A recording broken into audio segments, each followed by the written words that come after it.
So I'll just take a second to introduce myself. I'm going to share it with you so that it contextualizes where I'm coming from a bit.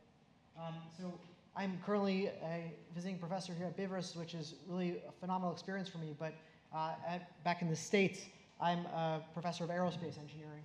And so we design novel technology mostly for the defense and industrial complex to build both offensive and defensive capabilities for the Allies, both from a space standpoint, but also from a cybersecurity standpoint, or counter-cyber capability standpoint. And so my background is quite interdisciplinary, though, and that's why I'm able to teach at Fyrirlestur in the security studies world that we're operating in. Oh, thanks. This is on. It works? Okay, cool. Sorry, I don't stand behind podiums very well. So my background educationally was both in social sciences and business, and also in computer science, and also in sustainability, so I'm kind of all over the place. But it allows me to have a lot of different perspectives to bring when we actually look at national security challenges, because all of these things are quite interconnected. And as part of this, I also spent a number of years in industry, where beyond academia, I was able to work in the field with a whole bunch of different companies internationally, in the Middle East, in Asia, in Europe, and to be able to bring all of this together in understanding the context of what matters to the different countries at different points in time has really helped me to get to where I am today, and gives the perspective that I'm sharing with you now. And so those are my two kids in a picture when we were living in Iceland. My wife is Icelandic, and my kids are Icelandic, and we really love it here. So we have a little place here, and I hope to come back here in a more permanent capacity in the future. So just wanted to give some context there, but also just some of the work that we do in my lab to give you a bit more about the engineering side of what we do. So we mostly work, as you see, with all these US agencies and also NATO. We are often computer scientists mixed with aerospace engineers, and so we're trying to actually build the physical hardware and also the software that goes into space, or that helps blow things up, or does electronic weapon capabilities that we need to defend our infrastructure from our allies, for our allies. Increasingly, we've been looking at different domains that are more relating to the Arctic, because this is a very important focus, not just for the US, but for Europe writ large, and also for geopolitics and tension that's happening today. And so right now, when we are building the technology that we've been building, we've been really focusing mostly on understanding the role that certain regions play and the technology that has to be developed that's unique to these regions to facilitate a improved balance of power across the different countries that we have to deal with on a regular basis. And so one thing that was really interesting is that until roughly January of this year, my work was very well funded and very much needed by the US. The US has now shifted its priorities, and we're going to talk a little bit about that today, and how, as part of this evolving threat landscape for Iceland, but also the Arctic writ large, the US is now part of this threat landscape in a different way that was not acknowledged previously. And so, as an American, I'm very happy to share that this is just the new state of the world, and we have to actually acknowledge that there are different players that we thought would not be threat actors that now kind of feel like threat actors, even though they're our partners.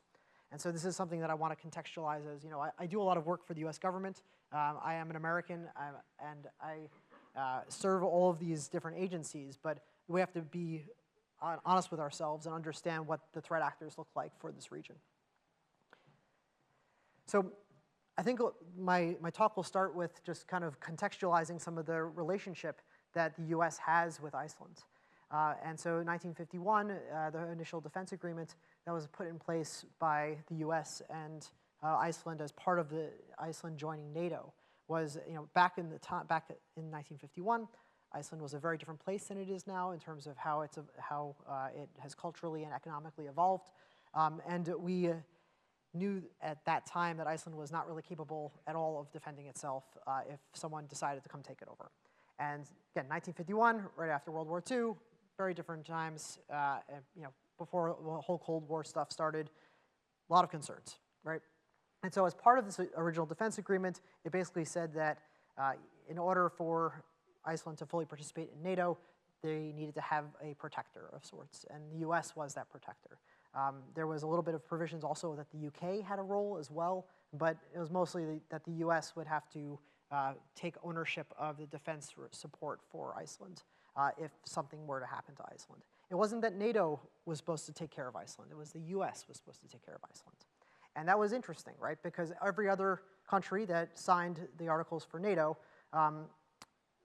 said, okay, well, if something happens to your country, we'll trigger this defense of NATO. No, that's not what the Iceland agreement said. It says something happens to Iceland, US has to come to their support, not everybody else. So that's a little weird, right? Because also, like, Iceland had other friends as part of NATO, but only the US was on the hook for dealing with that. Again, 1951, very different time, but this is the historical context that brings us to today, which makes things even more awkward as I stand here in front of you. Right? So as time has evolved, this agreement has changed considerably. And when I say considerably, it's not that the language has totally been rewritten in here, but there's been subtle additions to some of these terms of this agreement, which has caused some challenges and concerns with how we are going to, in Iceland, deal with the US in the future, and the US is going to deal with Iceland in the future. So, importantly, as part of this, agreement, the U.S. has over time built out the base around Keflavik, and as part of this agreement, there was originally blanket terms that said U.S. kind of owns, operates, runs everything there. Iceland doesn't have to worry anything about it. But then 2006-ish timeframe, there was a divorce that happened. There was kind of a divorce agreement, a settlement, where the U.S. is like, yep, we're out of here, see ya. We have to blow up terrorists in the Middle East now, and so they didn't really care as much about the Arctic issues at the time. And so as part of this agreement, Iceland would be assuming full control over the base, yet there was still provisions that the U.S. would be able to provide joint operations as part of this agreement. And so as part of this conversation that had happened back in 2006, it had major implications for the Icelandic economy, for the security posture of Iceland, and kind of all of the great things we see in Iceland today from a security defense capability were really stood up since then, right? Because that's kind of when Iceland said, ooh, whoops, we really need to start taking care of ourselves in a really robust way, because we don't have this big brother in our backyard who, yes, they're still technically on the hook for us, but they're not all hanging out here anymore, and we have to go figure things out.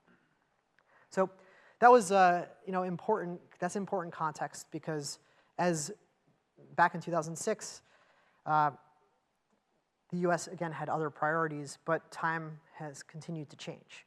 And so if we go further, 2016 or 2014-ish timeframe, the U.S. started bringing back submarine search and rescue capabilities to the region, started operating out of Keflavik again.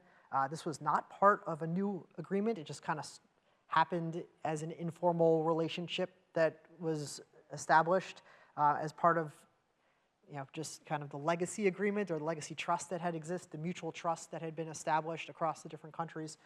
So U.S. started operating again out of Keflavik in some capacity, coordinating mostly with NATO peacekeepers and others who are at the base, radar operators and whatnot. And so that was codified in 2016. And so there was a new defense agreement that was established. Again, it was a revision to this original one, 1951. And as part of that new 2016 agreement, it just kind of then cemented that U.S. was able to operate there again as part of this submarine capability. But then in 2017-ish timeframe, there were some more provisions that were put in. And some people, even recently, it was raised in ROOF that the public was not fully aware of some of what was going on when some more of these agreements came out, because Helsinki was not fully notified as part of an agreement from the Foreign Affairs Committee with the U.S. But ultimately, this new agreement indicates that the U.S. has some jurisdiction over decision-making when it comes to evaluating when the U.S. is able to intervene in different affairs. And so this was something that was, signed off and fully agreed to by the Icelandic government and the U.S. It's signed, it's not something that was done, like just said, you have to do this, but I guess, it would have probably faced a lot of pushback if it were more public that this was happening. And so as part of this new 2017-ish agreement, this indicated, there's like 19 provisions of this new agreement, I believe. And of those 19, there's 2 that were substantial. One is that there's mutually agreed operational locations that the U.S. has rights to be able to go intervene in and be able to just do what it needs to at that time. The main designated operational location is in Keflavik base. And so it kind of reestablishes the U.S. as an important force at Keflavik again in 2017. Which again is a shift from 10 years prior where that divorce agreement kind of happened, right? It indicates as part of this revision that the U.S. Now can rebuild and build substantial property and actually establish economic growth as part of these operational locations. That has to be maintained by the Icelandic government, even though the U.S. is building it, which is also something that I didn't really understand. But I'm not a lawyer, right? I'm just trying to tell you what I read about this agreement. And so there's other provisions in here that also indicate that operational locations can change, and those have to be somewhat mutually agreed upon by the Icelandic government and the U.S. government at time of need. So that was interesting too, because it meant that, well, it doesn't necessarily just require only Keflavik to be operational by the U.S., but also there might be other regions in Iceland that U.S. might decide is necessary, and then might show up and say, hey, Iceland, I really want this, this land to go operate on, and then Iceland's going to have to maybe say no, which is going to be awkward, which probably won't happen, right, if the U.S. decides to show up and say, hey, give me this piece of land to go run this thing on. That's probably not going to go so well if they say no. So it kind of gives a lot of latitude to the U.S. in terms of how it's operating. And this was part of the first Trump administration where this new agreement was established. And I think that, again, it just recently came to light about a couple months ago to the public writ large, I would say, that this has happened. But it's not like anyone's going to be able to come back on this agreement at this point. But it also gives the question, raises the question of like, well, when can the U.S. decide to intervene? And it wasn't really clear in this agreement, like when the U.S. actually has the right to say, oh, I'm pulling the trigger, let's go. And I can tell you firsthand, like I've been asked personally by the U.S. government in the past about like, okay, well, what can we use to be able to tell Iceland to do something? And the objective answer is, well, this agreement gives you the right to go tell Iceland to do something. And they haven't necessarily acted on that in the way that they might have wanted to, because maybe there's some ethics that is still looming in someone's head somewhere. But there is a mechanism, right, for the U.S. to intervene and do things in Iceland that Iceland might not want to do. So that's something that I'm just wanting to go through that history lesson here, because it contextualizes some of the other threat actors that I'm going to talk about that are non-U.S. related, but just kind of gives you a sense of U.S. does have some defense control, again, over Iceland, and this has been true for a number of years now.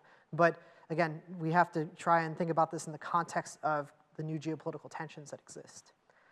So the other thing that's important here is, like, still, technically, NATO does not have responsibility over Iceland. The U.S. still has responsibility over Iceland. So I think that's something that's interesting, especially because, and we'll talk more in a second, but Sweden and Finland have recently joined NATO, and there is, conversations that I've been having with the Swedish government about how there might be an interest in creating more of a Nordic bloc that would help protect other Nordic countries as part of this, as part of future NATO regimes or whatever we would call it, because NATO is always in flux when we have the administration we have. So there's a lot of interesting things beyond the U.S. that matter, but again, this is contextualizing things because of recent geopolitics. Does that it? I have a time? Sorry, 10 minutes, thanks.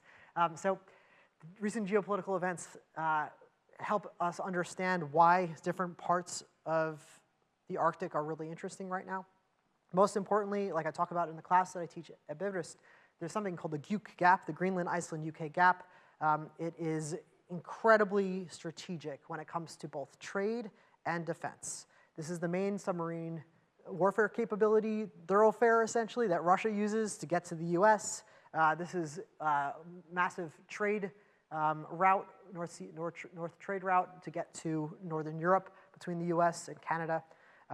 This is also how China is interested in traversing and making economies of scale out of their trade agreements. So it's very important and very important location.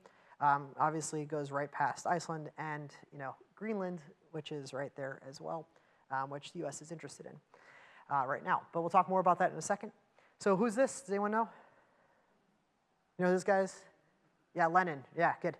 So Lenin has a nice little bust of himself hanging out in Svalbard. Ever hear of Svalbard? Svalbard is hanging out north of, it's a Norwegian, sovereign Norwegian region. It is technically it's not a demilitarized zone, but it is a technically neutral area where you're not supposed to have military capabilities. And it is, there has been for many, many years a very large Russian presence on Svalbard. They have a major city that was operational there for many years, especially during the Soviet Union. Almost overnight, that city was abandoned in Svalbard. And you'll see why I'm talking about Svalbard in just a moment. But overnight, in 1996, I believe, the city was abandoned. And then in 2006, about 10 years later, Russia showed back up and said, okay, well, now we're going to plant a flag at the tallest part of the Svalbard Island, just saying, hey, we're back. But planting flags means something. And one thing that is interesting about the Arctic is that people, non-Arctic places, believe that it is still an area that can be dominated, right? Because there's not a whole bunch of people there. And so when we see reactions like Russia has had in the past 20 years on Svalbard in terms of trying to take back its provenance in how it's operating in this island, it is a signal to other countries of what's allowable. Now, if we continue that line of thought, we can see just recently China also on Svalbard has raised the flag, and they have brought people with military uniforms to parts of Svalbard, saying this is our research base, and yes, we might do some dual-use research here, but that's overblown. Just kind of something that now Norway is reacting quite heavily to and they've asked China to remove their flag. They've asked China to remove the lions that are standing out in front of their Yellow River research station. And it's kind of caused some concerns because, again, putting flags up is a signal to other imperialistic countries that maybe you can just take over whatever you want.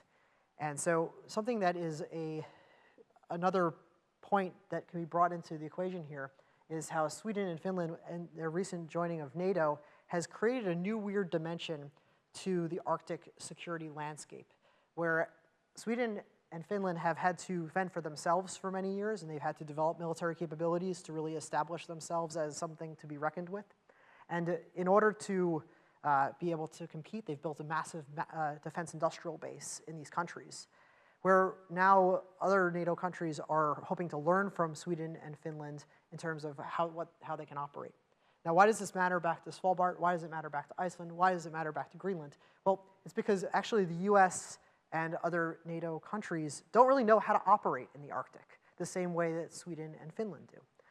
And so if we do believe that there's going to be a future incursion there, thank you, that we need to actually try and learn how to design systems and create people, warfighters, who would actually be able to defend regions of the high north that we have not typically operated in.